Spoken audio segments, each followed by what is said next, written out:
Further afield, Indonesia is working to further regulate e-commerce, adding that the country does not allow transactions on social media platforms. One of the key things that is regulated in Indonesia is that the government only allows social media to be used to facilitate promotions, not for transactions. Here are the details of this and other stories from across the world. The latest round of regulation of e-commerce means that users in Indonesia cannot buy or sell products and services on TikTok and Facebook. The government said it will also bar social media companies from dabbling as e-commerce platforms to prevent misuse of public data.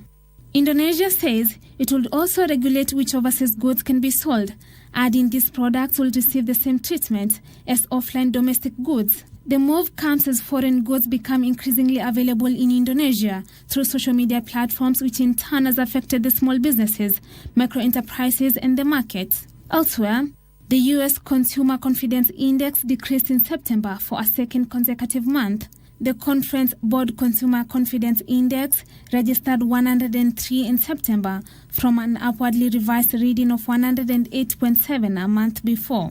The index is at its second lowest level this year, landing just above May's 102.5 reading. Data shows that consumers in the U.S. are concerned about rising prices in general, particularly the groceries and gasoline prices. The U.S. consumers are also worried about the domestic political situation and high interest rates. The continued inflation and interest hikes have led to the rise in cost of living and the decrease in savings of U.S. residents.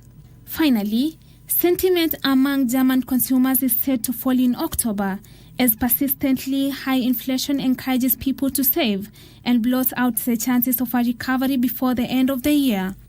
The Institute's Consumer Sentiment Index fell to negative 26.5 heading into October from a slightly revised negative 25.6 in September. The slight decrease for a second month in a row was primarily due to a jump in consumers' propensity to save, which hit 8 points in September, its highest since April 2011, after a reading of only 0.5 a month earlier.